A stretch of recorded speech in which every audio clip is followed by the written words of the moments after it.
Hey guys, today I'd like to talk about something that's pretty close to home. Literally, I mean, it's a community that you guys know very, very well.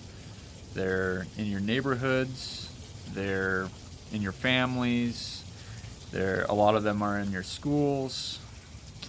If you go to a church, they're in your churches, unless you go to like some hipster church or something like that.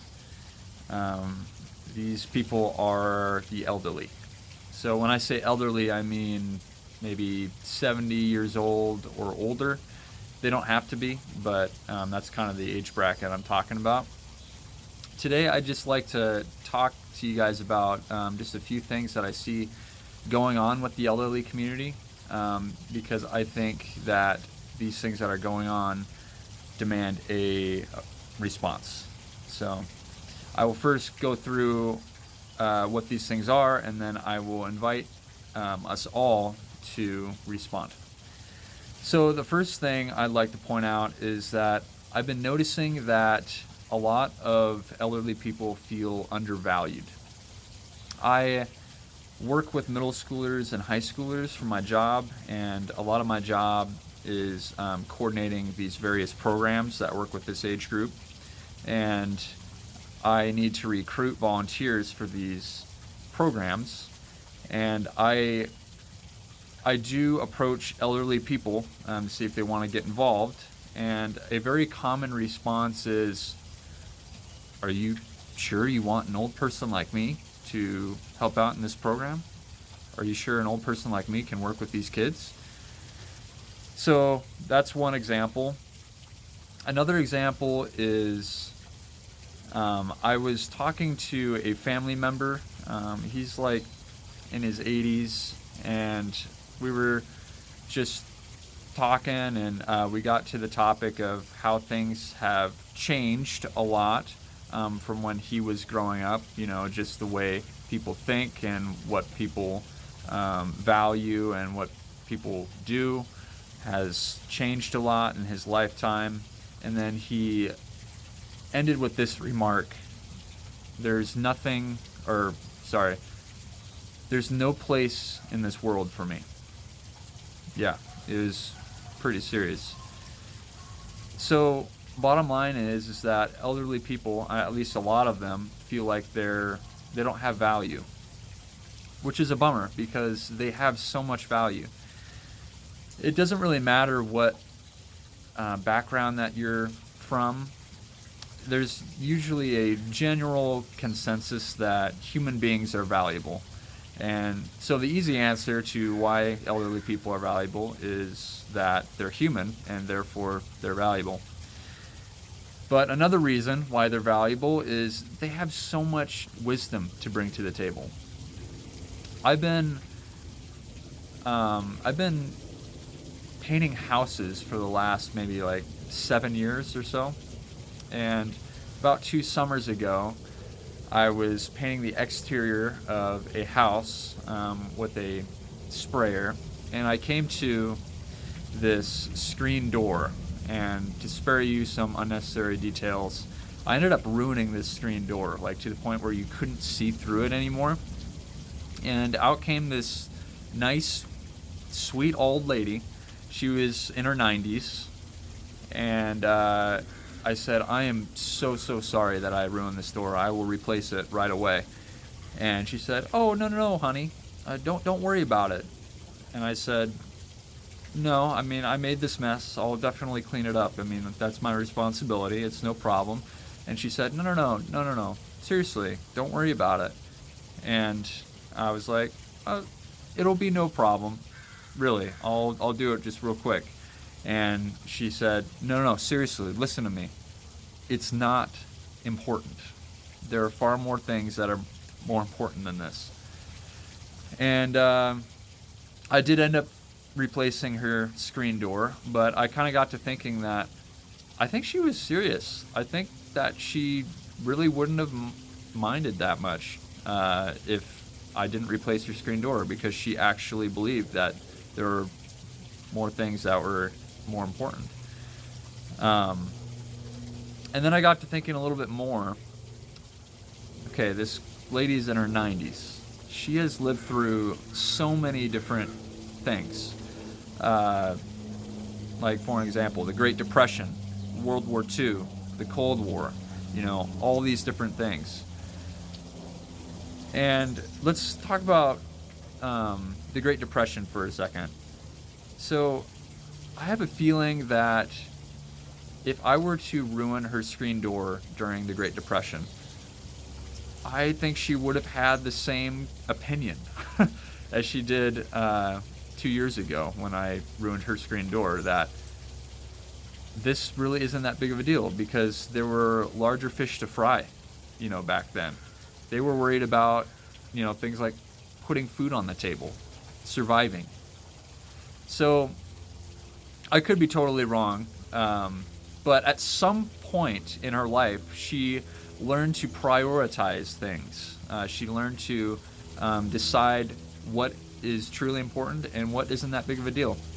And this perspective is really, really important to have. And a lot of us young people don't have it. 22-year-old Drew thought, it was the end of the world. You can't see through your screen door, right? But obviously she didn't think this. And I think her wisdom here was very, very valuable. And that's just one example of the kind of wisdom that elderly people have.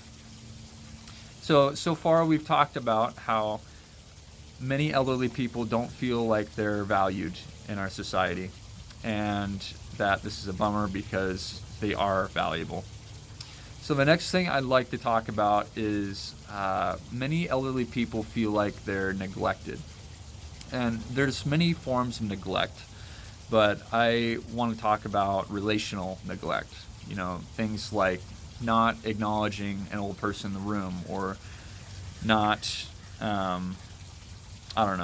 calling or visiting a family member or a good friend or stuff like that. And we kind of, brush stuff like this off ourselves like it's no big deal. But I think these little things really add up for the elderly community. For an example, I was talking to a family member who is in his 80s. This is a different one. And we were just kind of making small talk. I was asking how he was and what he's been up to. And I asked him, have you had family members visit you lately? And he just said very quickly and very sharply, no. And it was very clear that he didn't really want to talk about it anymore and that he was bothered by it. It bothered him that nobody was really making an effort. And by the way, this was a instance when he made the effort to come and see me and my family. So there's one example. And this is a huge deal because, elderly people are in such great need for relationships in their lives. Just like everybody, right? But I just like to list like a few things why elderly people need deep relationships in their lives. One is they're not able to do, or a lot of them aren't able to do the things that they love to do. Like, think about your favorite hobby. Mine is hiking. Okay. Think of the world, what the world would be like if you couldn't do that thing. Yeah, it sucks. And then just think about just everyday things, like, let's say, walking. We walk all the time, right? Now imagine that you can't walk anymore. Okay, it's a big deal. So when elderly people aren't able to do the things that they love, that's when deep relationships become so valuable. When they can't fill their time with the activities they love, they need those deep relationships. And another reason why elderly people need deep relationships is they're at a time where a lot of people that they love are dying. I was talking to a family member, and no, actually, this wasn't a family member. This was just a friend of mine. He's in his 80s, again, a different person. And he asked me how I was, and I said, good, how are you? And he said, well, I'm not doing very well. honestly. I had to bury my last sibling this week. And he's one of, I think, 5 or 6 siblings, and now all of them have passed away. And he's the last one. That's rough, you know. A lot of the elderly community are going through things like this, where friends and family are passing away, and it's hard. So that's when it's really important for them to cling on to the relationships that they have. So it's important for them to have relationships to begin with. The third reason why elderly people need deep relationships is because they're at a point where they feel like they don't have a lot of time. There's a family member of mine who, whenever our visit is coming to a close, you know, me and my family, tears come to her eyes. And there are several reasons why this could be. You know, it could just be that she's emotional, just an emotional person, but I don't think so. I think she's getting to a place in her life where she doesn't know how much time that she's going to have, and we don't visit very often, so she may not be able to see us anymore. So all these reasons are why elderly people need deep relationships in their lives. So here's the call to action. Cherish relationships with the elderly people. Cherish relationships with elderly people. You know, this can be something very, very simple, like acknowledging an old person in a room, you know, saying hi, asking how they're doing. It could be, you know, if you are a youth or you're a young adult like me and you have if you have grandparents that are still with us, it could be calling them or paying them a visit. Or if your grandparents are no longer with us, then doing these same things for a family member like your mom or dad, or a elderly friend or something like that. For me personally, about a month ago, I decided that I was going to visit my grandma by myself. Why? Well, this was the next step for me to cherish my relationship with her, because I had never done that before. I had never visited her by myself. It was always with family, and it's always great to visit your grandparents with family, right? But for me, this is a way that I could tell my grandma, I want to see you, not just because my other family members want to see you. I want to see you, you know. I value you. I love you. And it was great. We had a great time.